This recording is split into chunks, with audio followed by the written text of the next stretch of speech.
இந்த தகடு, மை, தாயத்து இது எல்லாமே எல்லாமே ஒரே சக்திகள வந்து இது பண்ணுமா? இல்ல ஒவ்வொரு விஷயத்துக்கும் பர்ட்டிகுலரா இந்தந்த விஷயங்களுக்கெல்லாம் இந்த மாரியான விஷயங்கள் தான் யூஸ் பண்ணணும் அப்படிங்கிற நிர்ணயம் இருக்கா? கட்டாயம். நீங்க சொன்னது நல்ல கேள்வி தான் இது. நியாயமான கேள்வி. என்னன்னா, இது வந்துட்டு ஒவ்வொன்னுக்கும் ஒவ்வொரு விதமான விஷயங்கள் இருக்கிறது. அது ஒவ்வொன்னுக்கும் ஒவ்வொரு 4 எழுதா எழுதணும்னு இருக்குது. இது தகடுல இருக்குது. ம். வசிய மையா இருந்தாலும் சரி, இந்தானு தகடா இருந்தாலும் சரி, வேற மத்த ஏதாவது பொருளா இருந்தாலும் சரி, ஒவ்வொன்னுக்கும் ஒவ்வொரு கலமையில பண்ணணும். ஒவ்வொரு ம். நேரத்தில பண்ணணும். ஒவ்வொரு டைம் இருக்கு. ம். 12 மணிக்கு இன்னது செய்யணும்.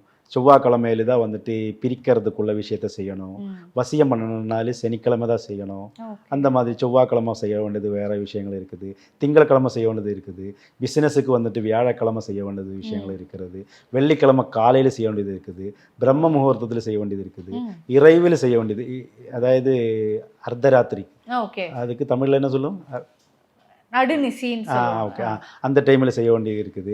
அதே மாதிரி காப்பர் தகடால எழுதுறது ம். இருக்குது. ஈய தகடால எழுதுறதுக்கு இருக்குது. வெள்ளி தகடுல எழுதுறதுக்கு இருக்குது. தங்க தகடுல எழுதுறதுக்கு ம். இருக்குது. அந்த பேப்பர்ல எழுதி கொடுக்க வேண்டியிருக்குது. துணியில எழுதி கொடுக்க வேண்டியிருக்குது. ம். காட்டன் துணியிலலாம் எழுதி அது திரியாக்கிட்டு கரிக்க வேண்டிய இந்த மாதிரி ம். விஷயங்கள் இருக்கிறது.